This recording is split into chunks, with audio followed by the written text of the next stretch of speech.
26 फरवरी 2019 रात के करीब 3 बजे पूरा हिंदुस्तान गहरी नींद में सोया था, पर आसमान में कुछ ऐसा हो रहा था जो आने वाले चंद घंटों में पूरी दुनिया की सांसें रोकने वाला था।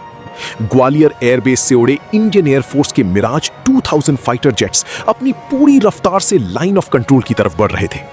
उनके रडारों पर एक टारगेट लॉक था, एक ऐसी जगह जो पाकिस्तान के बिल्कुल अंदर थी, बालाकोट।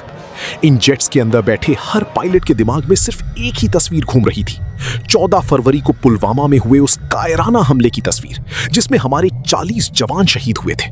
आज हिसाब चुकाने की रात थी। लेकिन जब ये जेट्स हवा में थे और दुश्मन की सरहद के अंदर घुसने ही वाले थे, ठीक उसी वक्त नई दिल्ली के साउथ ब्लॉक में पीएमओ के एक highly secure underground war room में कुछ ऐसा चल रहा था जिसके बारे में देश तो क्या, कैबिनेट की भी कई बड़े मंत्रियों को कोई भनक नहीं थी। वहां अचानक एक ऐसा सीक्रेट डिसीजन लिया गया जिसने इस बदले की आग को एक भयानक इंटरनेशनल डिप्लोमेटिक क्राइसिस में तब्दील कर दिया। एक ऐसा फैसला जिसने दोनों देशों को एक न्यूक्लियर वॉर की बिल्कुल कगार पर लाकर खड़ा कर दिया था। आखिर उस रात वॉर रूम के बंद दरवाजों के पीछे क्या हुआ था? पुलवामा हमले के बाद दिल्ली के पावर कॉरिडोर्स में एक अजीब सी खामोशी थी। ये वो खामोशी थी जो किसी बहुत बड़े तूफान से पहले आती है। देश का गुस्सा आसमान पर था और हर कोई जवाबी कार्रवाई चाहता था, पर सरकार और मिलिट्री टॉप ब्रास जानते थे कि पाकिस्तान जैसे न्यूक्लियर हथियार वाले देश के अंदर घुसकर स्ट्राइक करना कोई छोटा खेल नहीं है। एक गलत कदम, एक छोटी सी चूक और इसका अंजाम सीधा तीसरा विश्व युद्ध हो सकता था। इंटेलिजेंस ब्यूरो और रॉ रात दिन एक करके जानकारी इकट्ठा कर रहे थे और तभी उन्हें बालाकोट के उस जैश ई मोहम्मद टेरर कैंप का पता चला जो पहाड़ियों के बीच एक घने जंगल में छिपा हुआ था। फैसला हो चुका था, ऑपरेशन बंदर लॉन्च किया गया, पर इस ऑपरेशन की सबसे बड़ी शर्त थी सीक्रेसी। अगर पाकिस्तान के रडारों को एक सेकंड पहले भी इन जेट्स की भनक लग जाती तो वहां से एंटी एयरक्राफ्ट मिसाइलें फायर हो सकती थी, हमारे जेट्स गिराए जा सकते थे और हमारे पायलट दुश्मन के हाथ लग सकते थे। रात के करीब 1:30 बजे जब जेट्स ने टेक ऑफ किया तो पीएमओ के उस खामोश वॉर रूम में national security adviser, top military generals और देश के प्रधानमंत्री की निगाहें स्क्रीन पर टिकी थी। हर गुजरता सेकंड एक सदी जैसा लग रहा था। जेट्स ने एलओसी क्रॉस की, पाकिस्तानी एयर स्पेस में घुसे और तभी मिराज 2000 से स्पाइस 2000 बॉम्ब ड्रॉप हुए। अगले ही पल बालाकोट का वो आतंकी कैंप बारूद और धुएं में तब्दील हो गया। सैकड़ों आतंकी जो गहरी नींद में थे, उन्हें आखिरी सांस लेने तक का मौका नहीं मिला। मिशन सक्सेसफुल रहा। जेट्स बिना किसी नुकसान के वापस इंडियन एयर स्पेस में आ गए। वॉर रूम में एक लंबी सांस ली गई, पर यह राहत सिर्फ कुछ ही मिनटों की थी, क्योंकि असली खेल, असली खतरा तो अब शुरू होने वाला था। जैसे ही बॉम्ब गिरे, पाकिस्तानी फौज में हड़कंप मच गया। उनके रेडारों ने अचानक ब्लिप्स डिटेक्ट किए। उन्हें समझ नहीं आया कि आसमान से आई ये तबाही आखिर कहां से आई। और यहीं पर उसी वक्त पीएमओ के अंदर एक दूसरी रिपोर्ट आई। इंटेलिजेंस एजेंसीज ने इंटरसेप्ट किया था कि पाकिस्तानी मिलिट्री और वहां की सरकार अचानक पैनिक में आ गई है और वो इस हमले को एक एक्ट ऑफ वॉर मानकर कोई बहुत बड़ा काउंटर अटैक प्लान कर सकते हैं।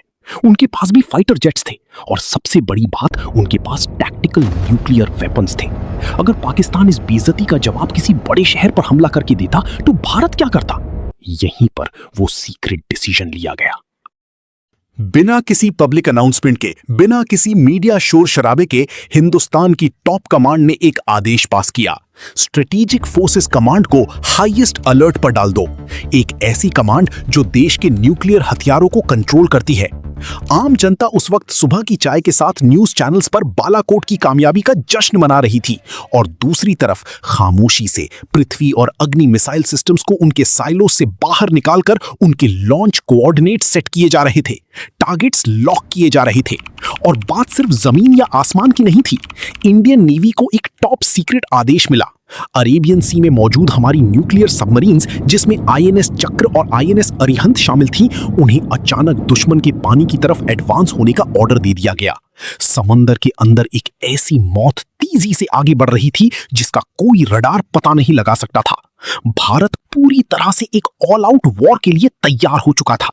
इधर वॉशिंगटन डीसी में अभी सुबह हो रही थी। अमेरिका की नेशनल सिक्योरिटी एजेंसी और सीआईए के रडारों पर अचानक ये मैसिव मिलिट्री मूवमेंट डिटेक्ट होने लगी।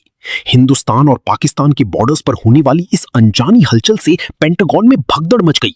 US secretary of state Mike Pompeo, जो उस वक्त किसी और देश के दौरे पर थे, उन्हें आधी रात को जगाया गया।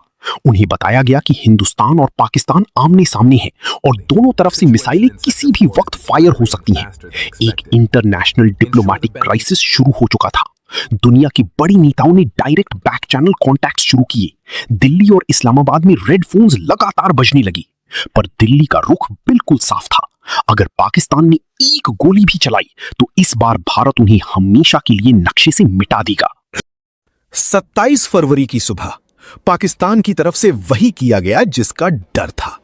अपनी बची खुची इज्जत बचाने के लिए पाकिस्तानी एयरफोर्स के F-16 जेट्स ने इंडियन एयर स्पेस में घुसने की कोशिश की। उनका टारगेट हमारी मिलिट्री इंस्टॉलेशंस थी। एक बार फिर आसमान में डॉग फाइट शुरू हुई। विंग कमांडर अभिनंदन वर्धमान ने अपनी जान की परवाह किए बिना एक F-16 को मार गिराया, पर इस टक्कर में उनका अपना MiG-21 क्रैश हो गया और वो पैराशूट के जरिए गलती से पाकिस्तान के कब्जे वाले POK में जा गिरे। उन्हें पाकिस्तानी सेना ने बंदी बना लिया। अब क्राइसिस अपने सबसे भयानक मोड़ पर आ चुका था।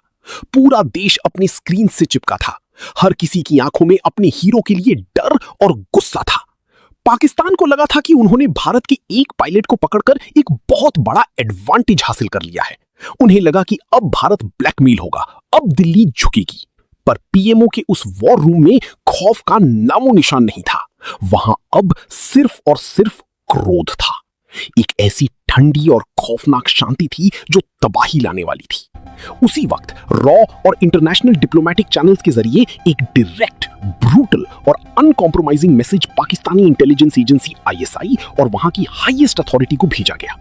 एक ऐसी धमकी जिसने पाकिस्तान की एस्टेब्लिशमेंट की रूह कंपा दी। फैसला यह था कि अब डिप्लोमेटिक बातचीत नहीं होगी। मैसेज बहुत साफ था। अगर हमारे पायलट को एक खरोंच भी आई, अगर उसके सिर का एक बाल भी बांका हुआ, तो याद रखना, हम तुम्हारे ऊपर एक साथ 6 मिसाइलें फायर करेंगे। ये बातचीत नहीं है, ये हमारी आखिरी वार्निंग है। इस रात को दिल्ली के पावर सर्कल्स में कत्ल की रात कहा गया। एक ऐसी रात जहां मौत सिर्फ एक बटन दबाने की दूरी पर थी। ये कोई खोखली धमकी नहीं थी।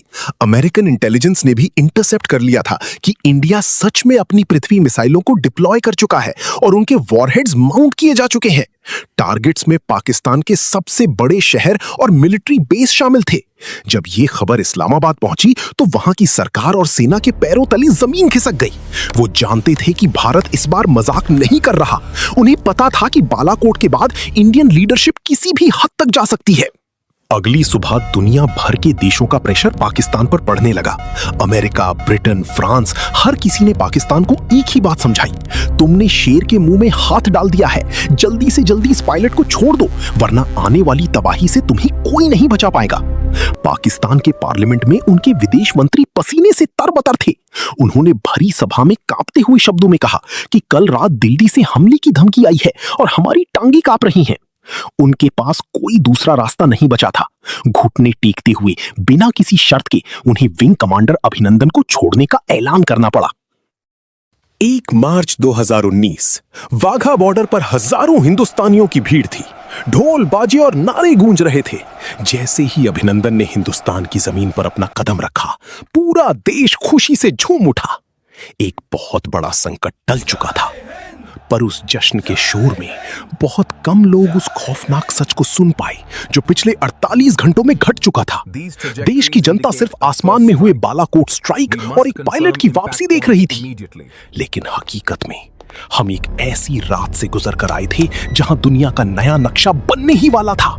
पीएमओ के बंद दरवाजों के पीछे लिया गया वो एक सीक्रेट मिसाइल डिप्लॉयमेंट का आदेश, वो कत्ल की रात की वार्निंग, एक ऐसा फैसला था जिसने सिर्फ पाकिस्तान का गुरूर ही नहीं तोड़ा, बल्कि पूरी दुनिया को यह बता दिया कि अब हिंदुस्तान अपने दुश्मनों से उनकी भाषा में बात करना सीख गया है। लेकिन आज भी जब उस रात की बात होती है तो दिल्ली के हाईली क्लासिफाइड सर्कल्स में बैठे ऑफिसर्स एक दूसरे को देखकर चुप हो जाते हैं, क्योंकि वो जानते हैं कि जिस बटन पर उंगली रखी जा चुकी थी, अगर उस रात दुश्मन ने एक छोटी सी बेवकूफी और की होती तो क्या वाकई सुबह का सूरज किसी ने देखा होता? युद्ध कितना करीब आ गया था और उस मौत की छाया में और कितनी राज थी जो आज तक बाहर नहीं आई। शायद कुछ फाइलें हमेशा के लिए ऐसे डार्क रूम्स में बंद रहती हैं जहां से सच कभी वापस नहीं आता।